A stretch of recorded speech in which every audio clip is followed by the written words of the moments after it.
سورۃ الفاتحہ کی جامعیت کا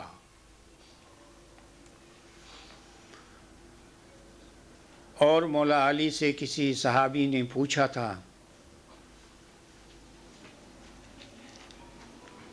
کہ سورۃ الفاتحہ کی تفسیر ہو، تو مولا نے اس کی تفسیر شروع کی اور اس میں بہت وقت چلا گیا۔ پھر مولا نے فرمایا کہ میں اس سورہ کی اتنی بڑی اور ضخیم تفسیر بیان کر سکتا ہوں کہ وہ تفسیر 7 اونٹوں پر بوجھ ہو جائے۔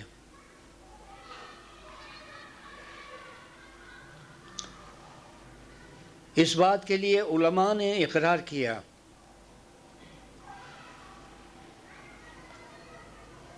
اور اس کے طریقہ کار جو مولا اس پر عمل کر سکتے تھے کو ان علماء نے سمجھ لیا اور کہا کہ عجب نہیں، کیونکہ سورۃ الفاتحہ کے الفاظ ایسی جامعیت سے بھرپور ہیں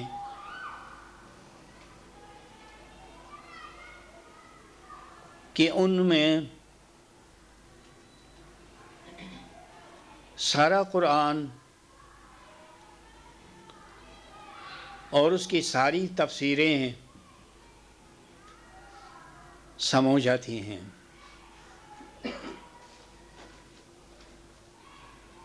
مثلا اہدنا یہ ہدایت سے ہے، اور ہدایت قرآن میں بہت بڑا مضمون ہے۔ صراط بہت بڑا مضمون ہے، انبیاء بہت بڑا مضمون ہے، آخرت بہت بڑا مضمون ہے،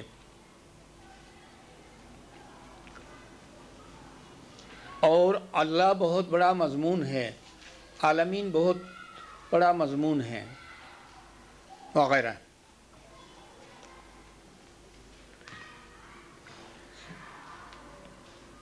اس سورہ میں بہت سی حکمتیں ہیں، بہت سی باریکیاں ہیں، جیسے ابھی کہا گیا کہ سورۃ الفاتحہ کی تعلیم جو خدا کی طرف سے ہے یہ مسلمانوں کے لیے ہے، مومنین کے لیے ہے۔ بھلا کیسے ممکن ہو سکتا تھا جن لوگوں نے ابھی تک راہ اسلام کو اختیار نہیں کیا ہے، جو اسلام سے باہر ہیں، ان کو تعلیم دینے کے لیے سورۃ الفاتحہ نازل ہوئی ہو؟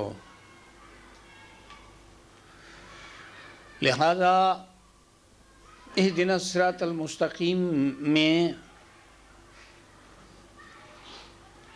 علماء نے اختلاف کیا۔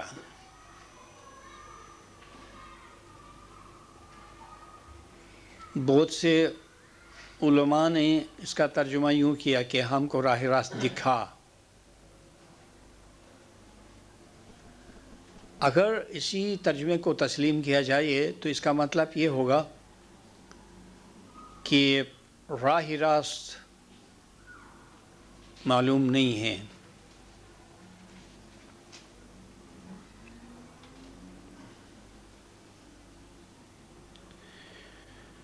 لہذا کئی مترجمین نے اس کا ترجمہ یہ کیا کہ ہم کو راہ راست پر چلا۔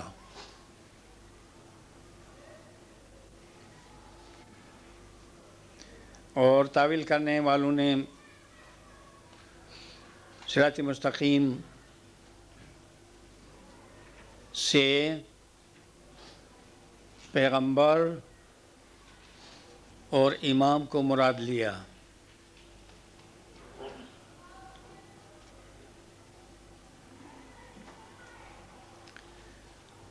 اس صورت میں یہ ہو سکتا ہے کہ کوئی مسلمان، کوئی مومن یہ کہتا ہو کہ خدا جو تیری راہ زندہ ہے اور عاقل ہے، دانا ہے، اس کی شناخت ہم کو نصیب کر دے۔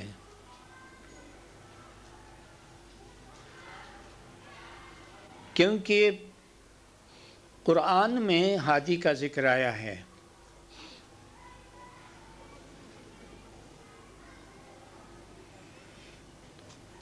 تو اس دعا میں ہادی کو نظر انداز کر کے صرف راستے کا ذکر نہیں ہو سکتا ہے۔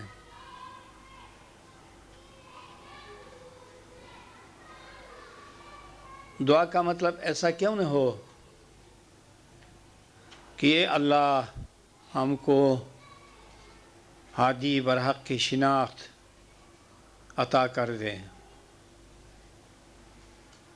اور ہدایت کے لیے جو دعا مطلوب ہے اس میں یہ بات ہونی چاہیے۔ اس لیے کہا گیا کہ صراط مستقیم سب سے پہلے پیغمبر ہیں، اور آپ کے بعد آپ کے جانشین اور ائمہ طاہرین صراط مستقیم ہیں۔ اس لیے کہ صراط مستقیم دنیا کا کوئی راستہ نہیں ہے، دنیا کی کوئی سڑک نہیں ہے۔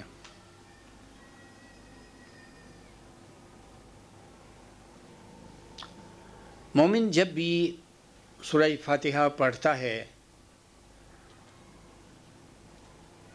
تو اس وقت سورہ فاتحہ کے بارے میں اس کے پاس زیادہ معلومات ہونی چاہیے، اور جس قدر بھی سورہ فاتحہ کی عظمت مومن کے دل میں ہوگی، اس قدر سورہ فاتحہ کے پڑھنے سے ثواب حاصل ہو جائے گا۔ مثال کے طور پر یہ کہا گیا ہے کہ قل هو اللہ قرآن کی تہائی کے برابر ہے، قرآن کی 1/3 کے برابر ہے۔ اس لیے کوئی شخص خلوص اور محبت سے سورہ اخلاص یعنی قل هو اللہ کو 3 بار پڑھتا ہے تو گویا وہ پورے قرآن کو شروع سے لے کر آخر تک پڑھ چکا ہوتا ہے۔ لیکن اس کے لیے اس عقیدے کی، اس نیت کی ضرورت ہے۔ جب تک کسی نیک کام میں نیت نہ ہو اور اس نیک کام کی حکمت معلوم نہ ہو، اس کے معنی سمجھ میں نہ آئے، تو ثواب بہت کم ملتا ہے۔ اس لیے ہر بار اور ہر موقع پر، ہر جگہ پر علم کی تعریف کی گئی ہے کہ علم ہی سے اعمال جو ہیں وہ درست ہوتے ہیں، اور ان کے ثواب، ان کا کئی گنا ثواب مل جاتا ہے علم کی روشنی میں، حکمت کی روشنی میں کسی کام کے کرنے سے۔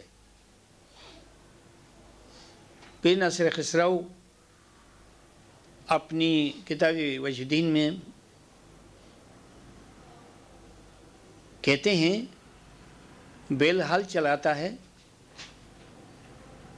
گھوڑا چھکڑا کھینچتا ہے، گدھا بوجھ اٹھاتا ہے، اونٹ بہت بھاری وزن اٹھاتا ہے، غرض یہ سارے جانور کام کرتے ہیں، کیا ان کو ان کاموں کا ثواب ملے گا؟ اس کا کیا جواب ہے؟ نہیں ملے گا، اس لیے کہ ثواب وہاں ملتا ہے جہاں عقل ہوتی ہے، اور عقل کی روشنی میں کام کرنے سے ثواب ملتا ہے۔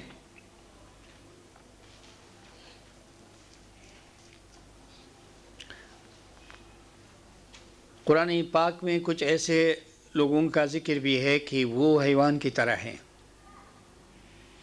کیا اس کا مطلب یہ ہے کہ ان کی شکل حیوان کی طرح ہے، یا وہ بول نہیں سکتے ہیں، یا دوسرے انسانوں کی طرح چل نہیں سکتے ہیں؟ کیا ان کے اعضاء دوسرے اچھے انسانوں کی طرح نہیں ہیں؟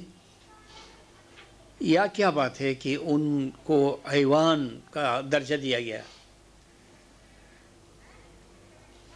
کیا ان کو وہ عقل نہیں ہے جس سے دنیا کی چیزوں کی پہچان ہوتی ہے؟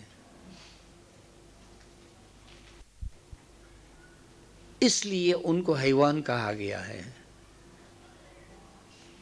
تو پھر اس بیان سے مومنین کی اہمیت اور زیادہ بڑھ جاتی ہے، اس لیے کہ ان میں ایک چھوٹی سی عقل ہے جس کی وجہ سے وہ دین کی شناخت کرتے ہیں، خدا کے لیے اقرار کرتے ہیں، رسول کو مانتے ہیں، امام کو مانتے ہیں۔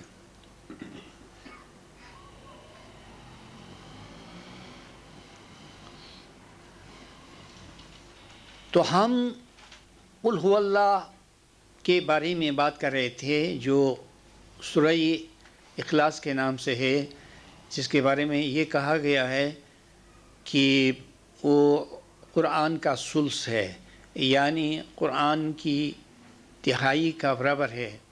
لہٰذا 3 دفعہ جو قل هو اللہ پڑھا جائے گا تو اس کو ختم قرآن کا ثواب مل جائے گا، یعنی پورا قرآن کے پڑھنے کے برابر ثواب مل جائے گا۔ لیکن اس کے لیے نیت چاہیے، شناخت چاہیے، یقین چاہیے، معرفت چاہیے، تو تب ایسا ثواب ملے گا۔ اور جو شخص ان ساری باتوں کو نہیں سمجھتا ہے، وہ صرف قل هو اللہ کو پڑھتا ہے اور اس کو یہ یقین نہیں ہے، تو کیسے ثواب ملے گا؟ اسی لیے نیت پر زور دیا گیا ہے اسلام میں، انما الاعمال بالنیات۔ اور نیت دل کے ارادے کا نام ہے۔ آپ دل میں جو ارادہ رکھتے ہیں کہ جو کام کرتے ہیں کس لیے کرتے ہیں، کس غرض سے کرتے ہیں، خدا کی خوشنودی کے لیے کرتے ہیں نا، آخرت کے ثواب کے لیے کرتے ہیں نا، تو اس میں سب سے بڑی بات کو سامنے رکھنا ہے، خدا کی رضا۔ اس میں آخرت کا ثواب اور دیگر انسان کے فائدے کی باتیں سب آ گئی کہ خدا کی رضا سب سے بڑی چیز ہے، خدا کی خوشنودی سب سے بڑی چیز ہے۔ رضا عربی میں ہے، خوشنودی فارسی اور اردو میں ہے، کہ ہماری نیت یہ ہونی چاہیے کہ خدا کی خوشنودی ہو، اور دیگر باتیں ہمیں جاننا ہے کہ اس میں یہ ثواب ہے، لیکن ہمیں دل میں یہ نیت کرنی چاہیے۔ فائدوں کے جاننے میں کوئی قباحت نہیں ہے کہ اس چیز کے کرنے میں یہ فائدہ ہے، یہ نعمت ہے، یہ درجہ ہے، اور لیکن نیت میں خدا کی خوشنودی کو رکھیں تو یہ ضروری بات ہے، کیونکہ خدا کی خوشنودی بہت بڑی چیز ہے، اور بہت سے بھی بڑی چیز ہے۔ قرآن کی ایک آیہ شریفہ میں یہ ذکر آیا ہے کہ جنت سے بھی رضوان بہت بڑا ہے۔ رضوان کے 2 معنی ہیں، ایک تو اس معنی میں ہے کہ یہ رضوان ایک بہت بڑا فرشتہ ہے جو جنت کے باغات کی دیکھ بھال کرتا ہے۔ اس طرح دنیا میں کسی باغ کے کام کرنے والے کو آپ کہتے ہیں گارڈنر یا کہتے ہیں باغبان، اس طرح بہشت کا بھی باغبان ہے، اس کا نام رضوان ہے۔ وہ ایک عظیم فرشتہ ہے، اور وہ خود خدا ہے، چونکہ وہاں عالم عبادت میں